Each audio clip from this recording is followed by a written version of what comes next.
The Seahawks still have yet to announce their new head coach, but could that be changing in the next 48 hours? We're going to be breaking it all down on our Monday edition of Locked On Seahawks. You are Locked On Seahawks, your daily Seattle Seahawks podcast. Part of the Locked On Podcast Network, your team every day.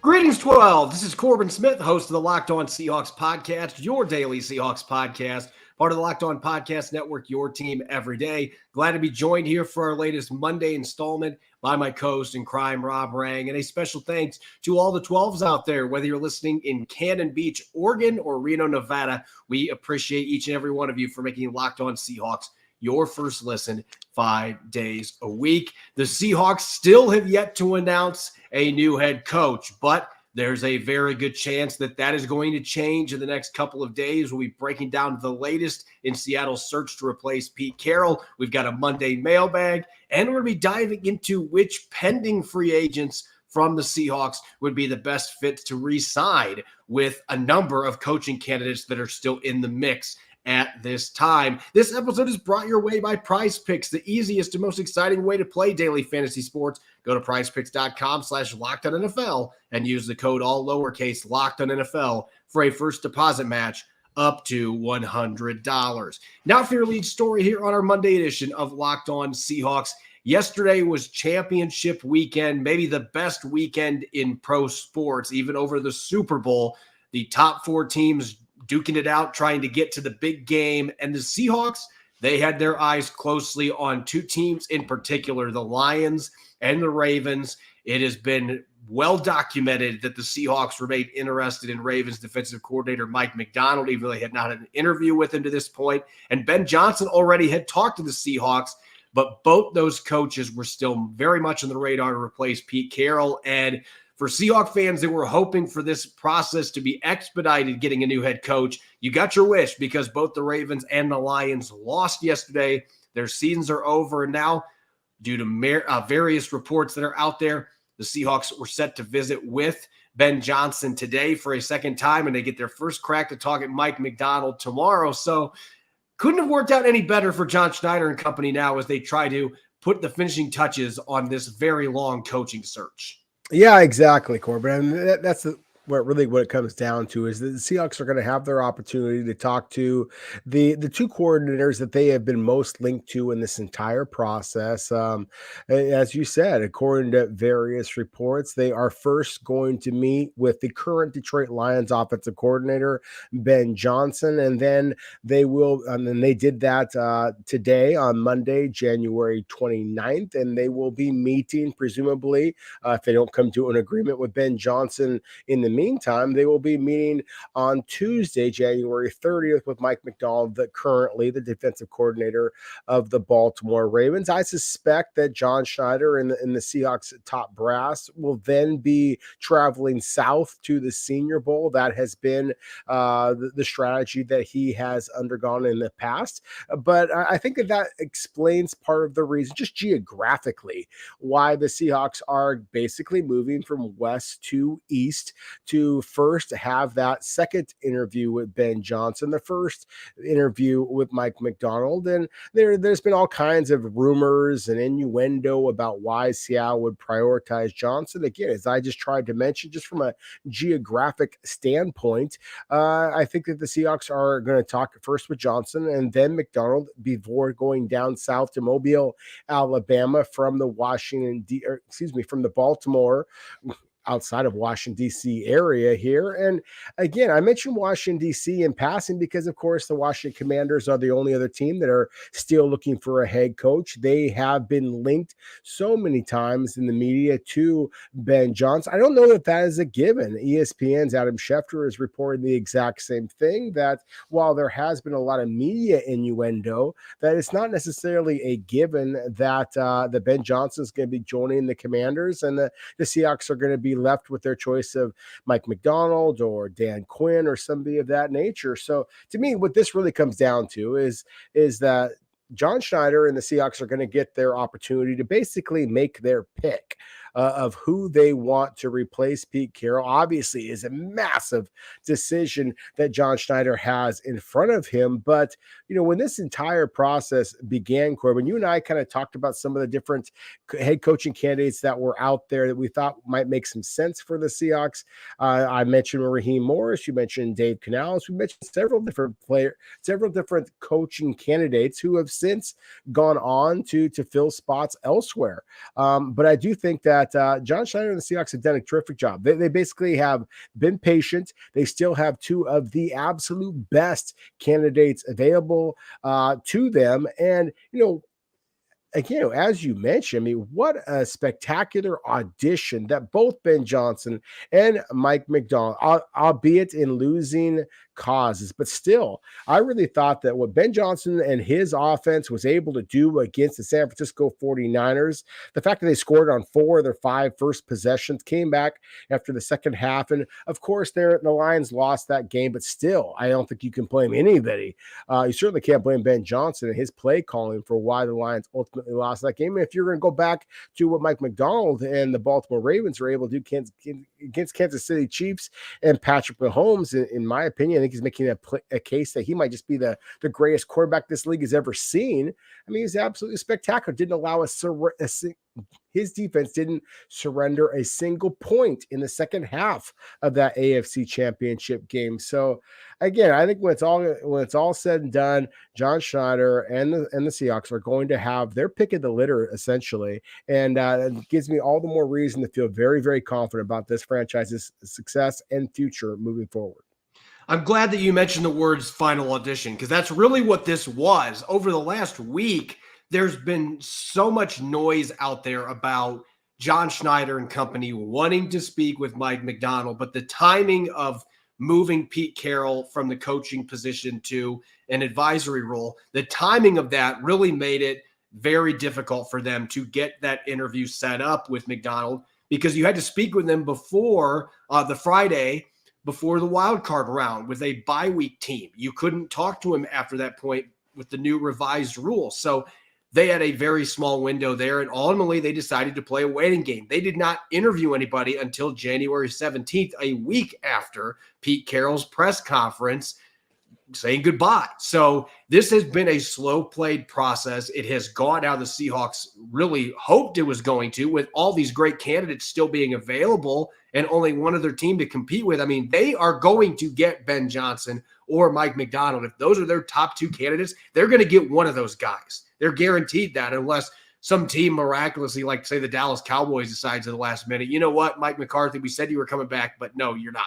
That is not going to happen at this stage. So you're going to get your pick of the litter, so to speak, here. And I think you look at those games yesterday, as you mentioned, yes, it was in a losing cause for both these coaches, but Ben Johnson was not having his receivers. He's not the one that made his receivers drop passes in the second half. He was scheming up just as he did in the first half, and the players simply were not executing. They ran for over 180 yards against the 49ers defense. That is remarkable. And I think you look at the play calling, the touchdown run by Jamison Williams to kick off the football game. That was absolutely fantastic. Seeing the pullers and then the reverse action from the motion back and all the different wrinkles that were thrown in on just that one play, and seeing the way that Ben Johnson attacked this 49ers defense, that gets you fired up. And then, meanwhile, as you mentioned, 0 points for Patrick Mahomes in the second half. The Baltimore Ravens defense kept that team in the game, and unfortunately, their offense couldn't stop making critical mistakes deep in Kansas City territory, and that's why they lost this football game. But giving up 4.4 yards per play for the entire game to Patrick Mahomes and that offense, even with some of the issues they've had with pass catchers this year, it's still Patrick Mahomes. I thought it was a masterful job adjusting to what Andy Reid was able to do in that first half, and that's one of the reasons Mike Macdonald really stands out. So now you have this fresh in your mind if you're John Schneider, both these performances that were epic by both the teams that were coordinated by these guys. You get to talk to them with that fresh in your mind and figure out which one of you is the best candidate here. And of course, they've interviewed other guys, so people like Dan Quinn very much may still be in the mix for this job. But these are the 2 coaches that they were waiting, and they waited out this entire process to speak with, again in the case of Ben Johnson, or for a first time with Mike Macdonald. And so it seems to me that those two are going to be the ones that are really going to be battling for this job. And maybe there's a few other coaches they've interviewed that are still in the mix as well. Certainly, they did nothing to hurt their stock going into these interviews with the Seahawks, even with their team losing. Ultimately, it plays into Seattle's hands. So we'll see what happens. But all the reports out there, the couple of people I've talked to today, anticipation is that this hiring is going to be made in the next few days. Once they've gotten done with these interviews with the two coaches they've been waiting to talk to, John Schneider wants to get this done before they go to Mobile to get that Senior Bowl stuff kicked off. So I expect in the next 48 hours or so that this is going to be a done deal, and we will finally know who's replacing Pete Carroll. And once that happens, we'll have all the updates and all the news here on Locked On Seahawks. Coming up next, we're going to tackle your questions. It's our weekly Monday mailbag. Don't go away. You're listening to the Locked On Seahawks podcast. This episode is brought your way by Prize Picks. Prize Picks is the largest independently owned daily fantasy sports platform in North America. It's the easiest, most exciting way to play daily fantasy sports. It's just you against the numbers. Instead of battling thousands of other players, including pros and sharks, you pick more than or less than on 2 to 6 player stat projections and watch the winnings roll in. Prize Picks is so simple to play that I can make my picks and submit an entry in less than 60 seconds. And now that we are in the heat of the NBA season, you can pick combo projections across football and basketball from the Specials League. For example, I can have LeBron James and Travis Kelce at 10.5 3-pointers plus receptions. Testing my skills on Prize Picks this football season is the most exciting way to play daily fantasy sports. And if you have the skills, you could turn $10 into $250 with just a few taps. Quick withdrawals, easy gameplay, and enormous stat types are what makes Prize Picks the #1 daily fantasy sports app. Prize Picks is an absolute blast each week. You can enjoy the daily fantasy without any hassle. Go to prizepicks.com/LockedOnNFL and use the code LockedOnNFL for a first deposit match up to $100. That's prizepicks.com/LockedOnNFL and use the code LockedOnNFL for a first deposit match up to $100. Prize Picks, daily fantasy sports made easy. You're listening to the Monday edition of Locked On Seahawks. I'm your host, Corbin Smith. Glad to be joined, as always, by my co-host in crime, Rob Rang. And a special thanks to each and every one of the 12s out there. Thank you for making Locked On Seahawks your first listen 5 days a week. We greatly appreciate it, as we do each and every Monday during the season, out of the season, you name it. It's time for our Monday mailbag, and we got some awesome questions from the 12s. And let's get to our first one, and Rob's going to like this one. Saw that Mel Kiper mocked J.J. McCarthy to the Hawks with Bo Nix still on the board. Thoughts on J.J. versus Bo in this offense with all the weapons, but some of the O-line struggles? And this is coming from Aloha Styles 89 on X. Hey, Aloha Styles. I like it.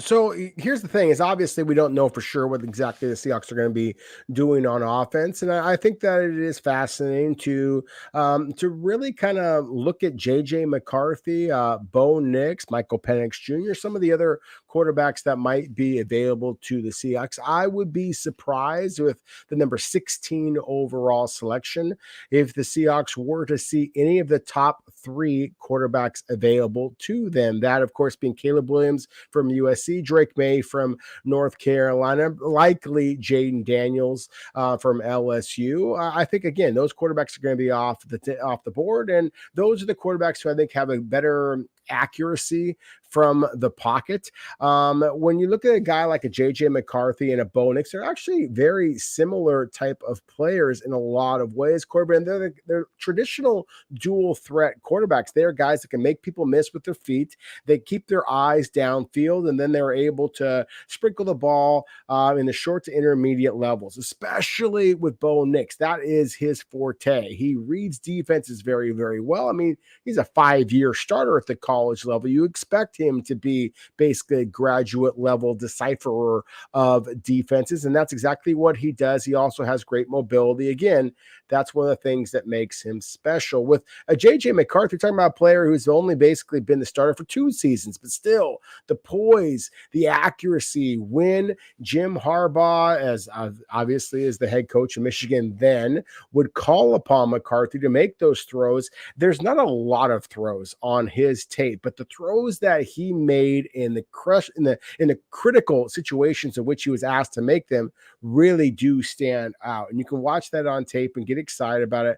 I think that both of them make a lot of sense to the Seahawks. The Seahawks obviously have to figure out exactly what they're going to be prioritizing on offense. If they are prioritizing more of a traditional pocket passer, I think that you stick with Geno Smith. Maybe you go with a Michael Penix or some of the other quarterbacks a little bit later on the board. If they really want to go with a Lamar Jackson, a Brock Purdy, any of these quarterbacks out there who have a little bit more dual threat ability, then certainly J.J. McCarthy and Bo Nix would make some sense. In my position right now, I certainly view J.J. McCarthy higher on Seattle's draft board and most draft boards than I would Bo Nix at this point. Our next question from Zach Nixon 7. Speaking of Geno Smith, do you think Ben Johnson and Mike Macdonald would be a fan of Geno, or would going the route of saving cap space and going young at QB be the focus so they can address other areas of needs? Obviously, we don't know until one of these guys is hired where exactly their mindset is going to be on this. But this is just based on what I've seen with both these coaches. I think they would both prefer Geno Smith. And here's why. Ben Johnson, we've seen what he's done with Jared Goff, who I think has a lot of similarities in terms of the way that he throws the football from the pocket, how he excels off play action. Geno Smith and Jared Goff have a lot of similarities. So if Ben Johnson gets the job, he's going to be looking at this. And oh, by the way, Ben Johnson's had a front row seat watching Geno Smith have 2 monster games against the Detroit Lions the last 2 years on the road. So he's seen what Geno can look like at his very best. And as for Mike Macdonald, he's a defensive coach. He's going to want to have an experienced veteran quarterback on the other side that can take care of the football and not turn the ball over. Now, that's been a problem for Geno at times, but I think rather than throw a 4th or 5th quarterback in this draft class out there right away, I think that Geno Smith would be a much safer play. So I actually think both these guys would come into an interview with John Schneider and say, hey, we think we can win big with Geno Smith, and for different reasons with different mentalities as offensive and defensive coaches. Our next one here, this one coming from QVOXO1419. Do you think Carroll leaving increased or decreased the chances of Russell Wilson making a return to the Seahawks? I don't know about you, Rob, but I don't know if that really had any bearing on this happening anyway. Yeah, I agree. I do not believe that it had any bearing on the Seahawks bringing back Russell. I mean, look, Russell, number 3, did an incredible job for the Seahawks. Obviously brought the only Lombardi trophy in this franchise's history to Seattle, and a great deal of respect to the defense, the coaches as well. But in Russ we trust, and all of the different things that I think that he earned in Seattle. There is always going to be some emotional attachment to Russell Wilson. That said, I think just because that Pete Carroll is no longer the head coach of the Seahawks, that it's not going to change the way that the general manager, John Schneider, feels about this or the future of the franchise. I mean, the reality is that Russell Wilson has had an unbelievable career in the NFL, perhaps even Canton worthy at some point. But I also believe that his best playing days are behind him. And the Seahawks, if they are going to be bringing in a veteran quarterback, then it's likely to be one of the 2 that they already have on their squad. Geno Smith, of course, is still under contract. There has been some speculation that maybe the Seahawks will move past him, but at that point, I would be surprised at all if they brought Drew Lock back to help tutor a young quarterback. I think that Russell Wilson will come back to Seattle someday to perhaps have his jersey retired, perhaps be on the Ring of Honor. I do not expect Russell Wilson to ever field another snap for the Seattle Seahawks. Our next one coming from Alex H81015. Do you think it's time for a jersey change in Seattle? The most pressing question here on our mailbag, and perfect for me to answer because I'm the guy that mods custom uniforms onto NCAA football. So I am a uniform nerd, and I might surprise some people here because I have loved the uniforms the Seahawks have had since 2012 when they brought this current uniform out when Russell Wilson was a rookie. And obviously they won their Super Bowl, made another Super Bowl in these uniforms. But I tie these uniforms to the man that was on the sidelines. Pete Carroll was here throughout. It's a new era, so let's get some new uniforms. That's my viewpoint. And why not mix the old with the new? My argument, instead of having the silver shell, you could actually bring back the silver shell, but have the current logo with that darker blue, or you could do some things with the royal blue with the current uniforms, but try to mesh the two concepts. And there's been some rumors out there, Rob. There are rumors out there that the Seahawks might be unleashing some new uniforms. I don't know if those are substantiated or not. I have not heard anything personally, but for those of you that care about uniforms the way that I do, in my opinion, Pete Carroll's gone. These uniforms were throughout his era. Let's try to bring in something that's fresh that also has a tie to past uniforms, and we can usher in a new coach with some new uniforms and hopefully have the same type of success. The next question here for Rob from Matt Stinson on Threads. What would be Seattle's most pressing need if Ben Johnson or Mike Macdonald ends up getting the head coaching job? So this is a comparative question, Rob. If Ben Johnson gets it, what's the biggest area of need? If Mike Macdonald gets it, what's the biggest area of need? And is it the same or is it dramatically different with them being from different backgrounds? Well, for me, Corbin, it's the same. It's the fact that the Seattle Seahawks ranked second in the NFL in most touchdowns allowed on the ground, only to the team that finished with the absolute worst record in all of the NFL, the Carolina Panthers. I don't give a damn who the head coach is. If the Seahawks are unable to address that issue, when you have run-heavy offenses like the 49ers, like the Rams, like the Arizona Cardinals with James Conner, then I think that you are destined to be finishing in the basement or very close to it in the NFC West until that gets addressed. Now, quickly, because the question was asking me basically to try to kind of compare and contrast the two teams, I do think that from an offensive perspective that the Seahawks not only have to stop the run, they have to start the run. So I do think that the interior of the offensive line has got to be a push. If they're going to go with a Ben Johnson from Detroit, for example, we talked about a moment ago the way that they were able to run right down the San Francisco 49ers throats. I think the center and guard positions have got to be more of a priority than they were under Pete Carroll, under Shane Waldron in the past. And then on the defensive side of the ball, again, I think that it has to be just a greater physicality, greater size at the point of attack, and not just in the defensive tackle positions, but at the end and outside linebacker roles as well. Being able to actually hold up at the point of attack, be able to force runners back inside, that has been one of the huge areas of concern I've had for the last couple of years now with the Seahawks. Yeah, from my perspective here, if you're bringing in an offensive coach like Ben Johnson, I agree with you, the interior offensive line, because Seattle's O-line is not Detroit's O-line. Detroit's O-line is one of the very best in the league, and even with one of their starters out yesterday, they ran the ball over, and some of it's scheme. Ben Johnson does a great job with scheme stuff, but they also have a very good offensive line. So I think continuing to figure out how can we find some long-term pieces in the interior offensive line and can get our run game going after another disappointing season that front. And I think if Mike Macdonald gets it, I'm just going to say it up front, linebacker becomes the number one need. You watch the linebackers for the Baltimore Ravens, they got athletes out there.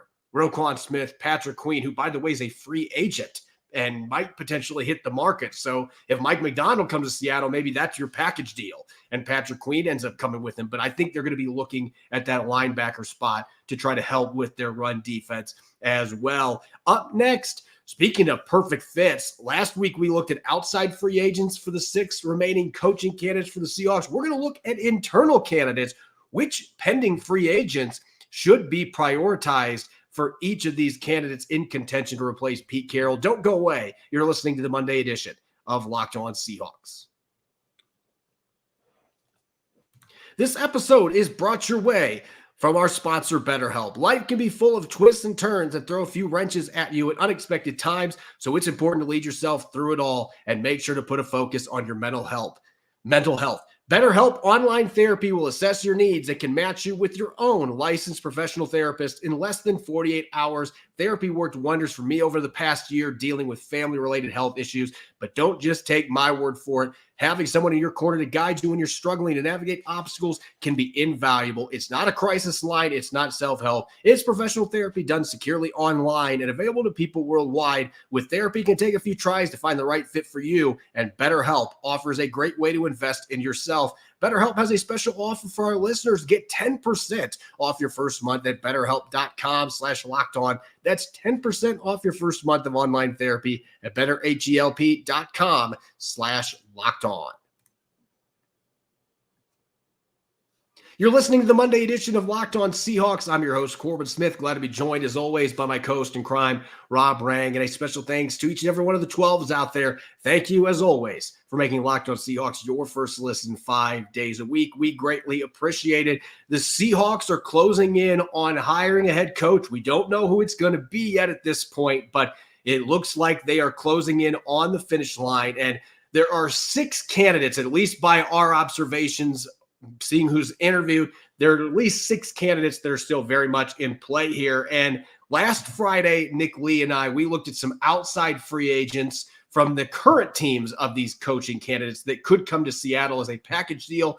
Today, we're going to look at the players that are already in Seattle but could potentially be gone, your upcoming free agents on March 13th, the start of the new league year. And Rob, what you and I are going to discuss here, looking at 6 coaching candidates that are still remaining, which pending free agent would make the most sense or should be prioritized the most to bring back? And let's start with somebody we've been talking about a lot this show who had an interview with the Seahawks today, Ben Johnson, offensive coordinator for the Detroit Lions. And we watched that offense yesterday. We've seen that offense all year long, one of the best offenses in the NFL, do a really good job getting their tight ends involved. They have an excellent offensive line. They run the football really well. They're creative.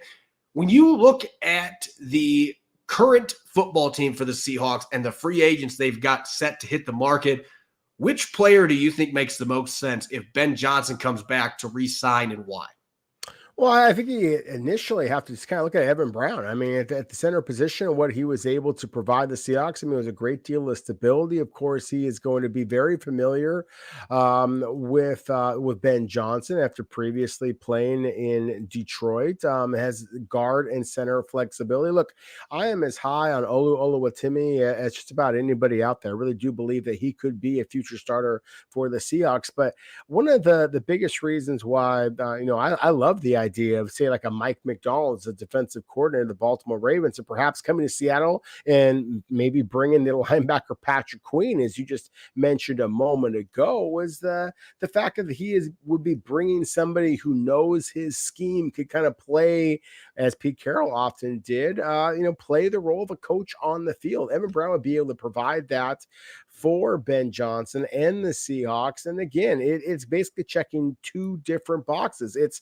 providing familiarity to the team already in place, but it also is shoring up one of the biggest areas of concern for this team. You look at Jared Goff and the fact that he was sacked 4th least among all quarterbacks in all of the NFL a season ago. Obviously, pass protection is going to be a priority for Ben Johnson if he were to come to Seattle. And again, Brown played well for the Seahawks, has the positional versatility with the free agent left guard Damian Lewis also out there. Again, Brown doesn't have to play center. He might be able to provide some consistency at the guard position if needed as well. You mentioned familiarity. Let's talk about a very familiar name to Seahawk fans, Dan Quinn, who obviously was the defensive coordinator when they made back-to-back Super Bowls in 2013 and 2014. He's been the name ever since Pete Carroll was removed from his coaching position that has instantly been thrown out there as a front runner for this position. Things have gotten kind of quiet the last few days, but he has had 2 interviews. Clearly, the Seahawks already know him really well from his time with the organization. But it's interesting when you talk about these different coaches. We'll talk about another couple of defensive coaches later who I think would have a different viewpoint on this. But Dan Quinn, I think the first thing that he would do if John Schneider hires him is he's going to come in and say, I want somebody that I know, that knows my defense, knows how I tick.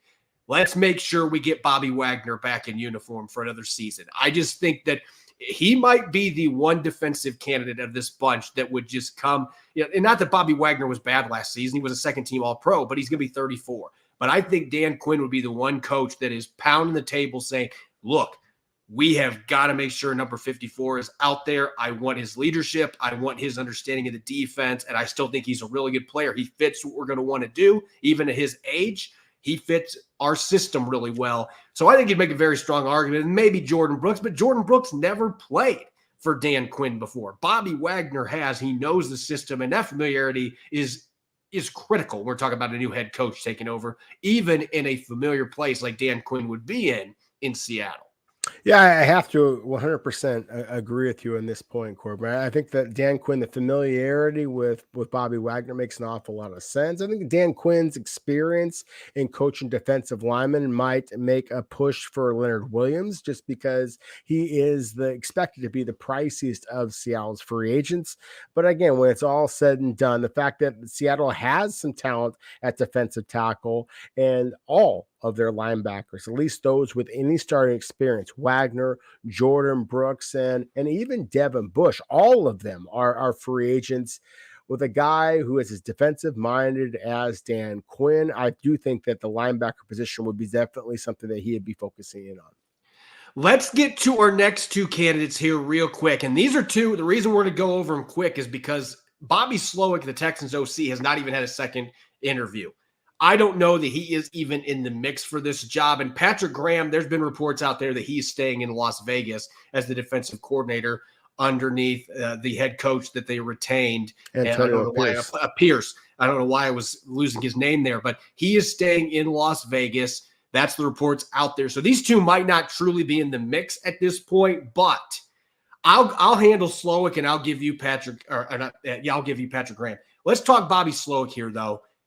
There aren't any natural fits in terms of guys that he's coached. He only had 1 year as the offensive coordinator in Houston. He was in San Francisco before then. He doesn't have any former 49ers here that are going to be free agents. So there isn't that familiarity. But anytime you are a new offensive coach taking over as a first-time head coach, the O-line is critical. And he doesn't have the ties to Evan Brown, but the chance to keep a 4-year starter like Damian Lewis as one of your building blocks, I would think that if Bobby Slowick was going to get this coaching job, that Damian Lewis would absolutely be one of those must signs, that he would be slamming his fist down on the table saying, I need stability in the interior of my offensive line. This is a guy that has played a lot of snaps. He's started a lot of games.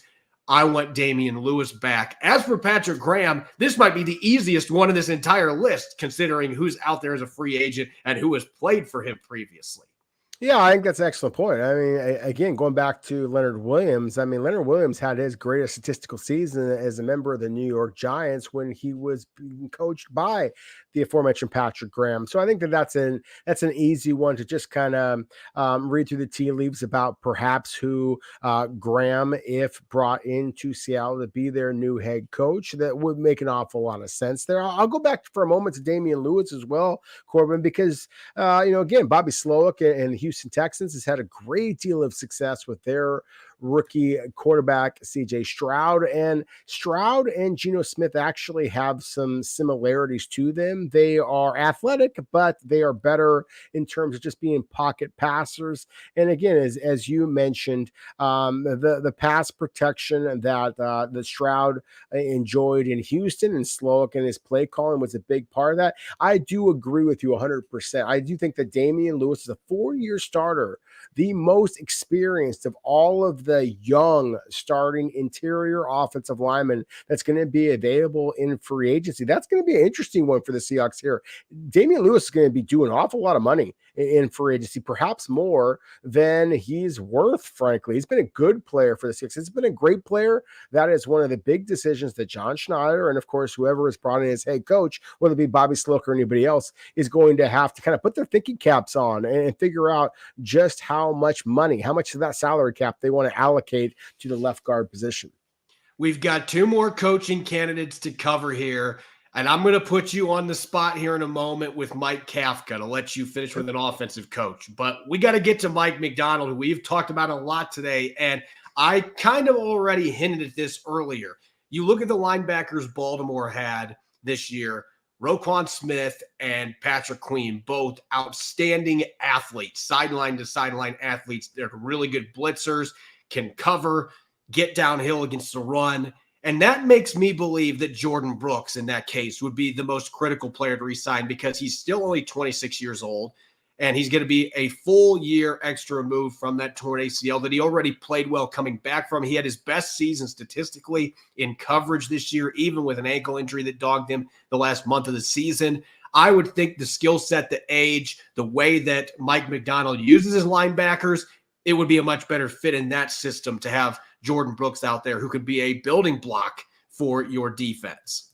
Yeah, I agree with you. Again, unless the Seahawks are able to, convince Bobby Wagner to come back on the cheap, maybe bring in a Patrick Queen, but Patrick Queen and Jordan Brooks basically wound up being back-to-back selections at the tail end of the first round a couple of years ago by Baltimore and Seattle. Again, I think that they're very similar players in a lot of ways, and that is critical for the Seahawks to get faster, but perhaps even more instinctive at the linebacker position. So that would be an interesting one. Going back to Mike Kafka, Corbin, a player that we haven't talked about here that I think would actually make some sense for Mike Kafka, currently the offensive coordinator of the New York Giants. They had their issues, the quarterback, at receiver, at the running back positions, all kinds of durability issues. But the one position that did kind of produce for a while here in New York was a tight end. And it was one of the things you and I bemoaned all for the last year, 2, 3 now, if the Seahawks were not able to take full advantage of the unique talent and the different skill sets of their tight ends.